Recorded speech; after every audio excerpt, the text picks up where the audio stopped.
अस्सलाम वालेकुम student. Computer science part 2 के 7th लेक्चर के साथ मैं हूं Aamir Rauf.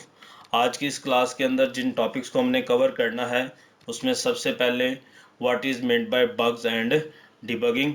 Second question, while writing a C program how many types of error can occur। और एट द एंड इस क्लास के अंदर हम देखेंगे which error is the most difficult to locate and remove। तो आइए आज की क्लास स्टार्ट करते हैं। सबसे पहले bugs and debugging।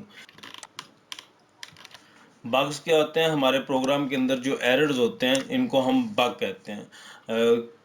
जब हम सी का कोई प्रोग्राम लिख रहे होते हैं तो जो भी उसके अंदर एरर हो उसको हम बग बोलते हैं। जो प्रोसेस है इन एरर्स को फाइंड करने का, रिमूव करने का, इसको हम डिबगिंग बोलते हैं।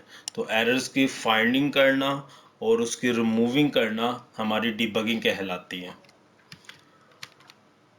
तो तीन तरह के एरर्स हमारे प्रोग्राम के अंदर आते हैं जब हम कोई सी प्रोग्राम डेवलप कर रहे होते हैं। Number 1 syntax error, number 2 logical error, number 3 run time error.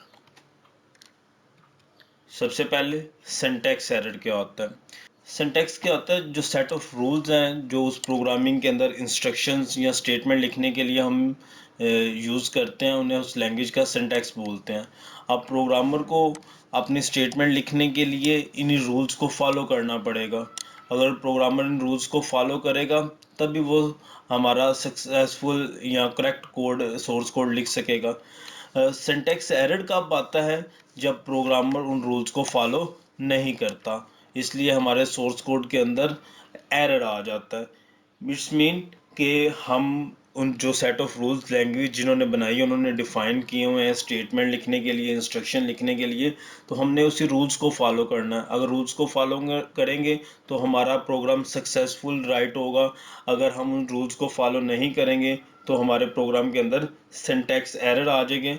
और कंपाइलर जब हमारे प्रोग्राम को कंपाइल कर रहा होता है तो वो डिटेक्ट करता है कि हमारे प्रोग्राम के अंदर कौन कौन सा एरर है।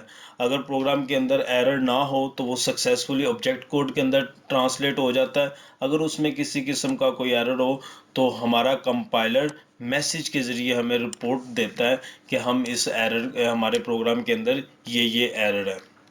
इट्स मीन कि हमारा कंपाइलर तब तक हमारे प्रोग्राम को ऑब्जेक्ट कोड के अंदर ट्रांसलेट नहीं करेगा जब तक उसमें किसी किस्म का कोई सिंटैक्स एरर होगा।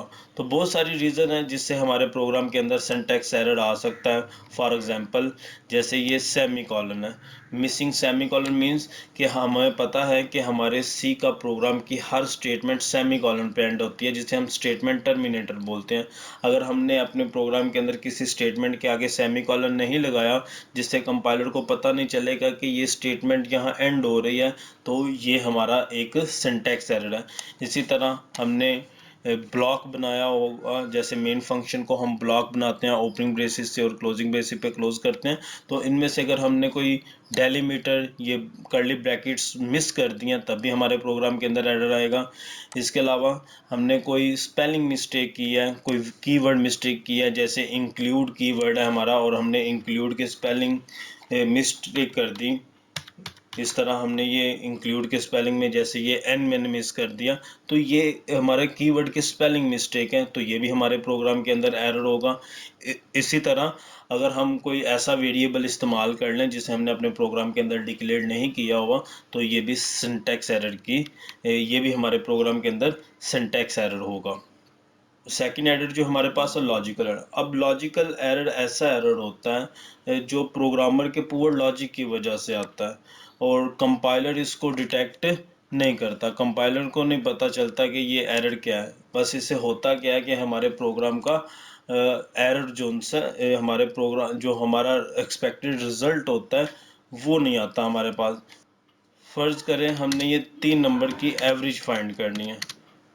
अब एवरेज फाइंड करने का हमारे पास फार्मूला क्या है? सम ऑफ ऑल नंबर, सब नंबर्स को हमने जमा करना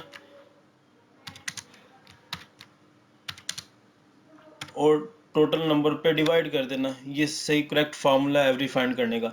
लेकिन प्रोग्रामर क्या करता है? अगर वो सबको जमा तो कर रहा है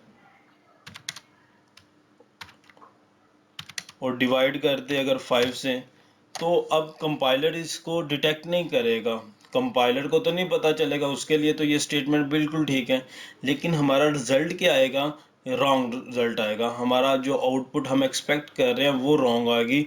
इससे क्या होता है कि हमारे प्रोग्राम का कंपाइलर तो इसको डिटेक्ट नहीं करता।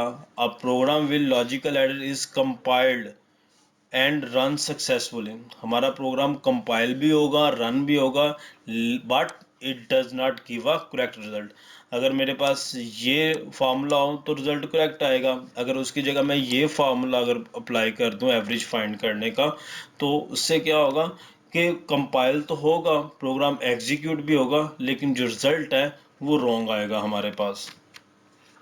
जैसे एग्जाम्पल कुछ रीजन हैं, कुछ रीजन जिससे हमारा आ सकता है, the sequence of instruction use in the program में बी इनकरेक्ट, यानी एवरेज फाइंड करने का अगर फार्मूला के पहले प्लस करें फिर डिवाइड करें और मैं सीक्वेंस ही उल्ट कर देता हूँ, मैं पहले डिवाइड कर लेता हूँ हर नंबर को फिर ऐड करता हूँ, तो एवरेज मेरी क्या आ जाएगी, रॉन्ग आ जाएगी। इसी तरह कोई मैथमेटिकल फार्मूला है तो उसको हो सकता है हमने इनकरेक्ट कर दिया हो, जैसे फॉर एग्जांपल फिक्टोरियल फाइंड करने का कोई फार्मूला है तो हम उसको अगर उल्ट कर दें, या इसी तरह कोई भी मैथमेटिकल फार्मूला अगर हमने उसको रॉन्ग इम्प्लीमेंट कर दिया तो ये हमारे प्रोग्राम के अंदर लॉजिकल एरर होगा। लॉजिकल एरर हमारे पास डिफ़िकल्ट है, सबसे ज़्यादा डिफ़िकल्ट एरर हमारे पास लॉजिकल एरर है। उसकी रीज़न ये है कि कंपाइलर इसको डिटेक्ट नहीं करता, हमें खुद ही अपने प्रोग्राम को फिर दोबारा से सारा रीड करना पड़ता है कि हमने मिस्टेक की है, तो ये प्रोग्रामर के लिए थोड़ा डिफ़िकल्ट है। सिंटैक्स एरर तो हमें कंपाइलर ही बता देता जी आपकी ये स्टेटमेंट मिसिंग है, या आपने यहाँ डेलीमीटर यूज़ नहीं किया, या आपकी ये स्पेलिंग मिस्टेक है, लेकिन लॉजिकल एरर कंपाइलर को पता नहीं चलता, इसलिए ये सबसे डिफ़िकल्ट एरर है। इसको फाइंड करने के लिए हमें सारे प्रोग्राम को दोबारा से रीड करना पड़ता है। लास्ट एरर जो हमारे प्रोग्राम के अंदर आ सकता है वो है run time error. Run time error जब हम प्रोग्राम कंपाइलेशन के बाद एग्जीक्यूट करते हैं तब ये एरर आता है। इस टाइप का एरर आने की रीज़न ये है कि फ़र्ज़ करें हमने किसी नंबर को ज़ीरो से डिवाइड कर दिया, यानी मैंने कोई नंबर ज़ीरो से डिवाइड कर दिया, let's suppose 50 divided by zero. अब मैंने 50 डिवाइडेड बाय ज़ीरो कर दिया, तो जैसे आप अपने कैलकुलेटर पे 50 डिवाइडेड बाय ज़ीरो करोगे तो आपको मैथ एरर आ जाएगा। अब इसी तरह अगर हमने प्रोग्राम के अंदर कोई इस तरह कर दिया कि हमने ऐसी स्टेटमेंट लिख दी जो पॉसिबल ही नहीं है, अब प्रोग्राम कंपाइल भी हो गया, एग्जीक्यूट भी जब एग्जीक्यूट करेंगे तो हमारे पास एरर आ जाएगा जिसे हम रन टाइम एरर कहते हैं। ऐसा एरर जो ड्यूरिंग एग्जीक्यूशन आए प्रोग्राम के अंदर उसको हम रन टाइम एरर बोलते हैं। when the attempts to perform the illegal operation such as dividing a number by zero, तो ये हमारे पास एक इलीगल ऑपरेशन है, हम किसी भी चीज़ को ज़ीरो पे डिवाइड नहीं कर सकते, तो ये हमारे पास रन टाइप एरर आएगा। If input data give the program is not correct format और input data file is not found in the specific one.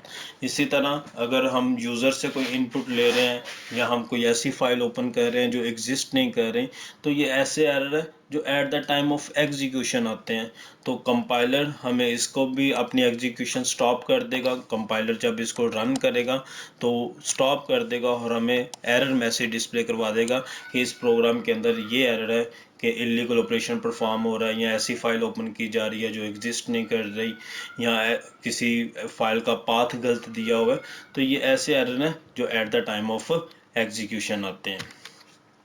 तो आज की क्लास में के अंदर हमने सीखा कि बग्स क्या होते हैं, जो हमारे प्रोग्राम के अंदर एरर्स होते हैं उन्हें हम बग बोलते हैं, और जो प्रोसेस होता है एरर को फाइंड करने का और रिमूव करने को उसे हम डीबगिंग बोलते हैं। और तीन तरह के एरर जो हमारे प्रोग्राम के अंदर आ सकते हैं, syntax error, logical error and run time error. Syntax error क्या होता है कि जो पुअर प्रोग्रामिंग लैंग्वेज नॉलेज की वजह से आता है, और logical error poor programmer logic की वजह से आता है, और रन टाइम ऐसा एरर होता है जो at the time of execution आता है।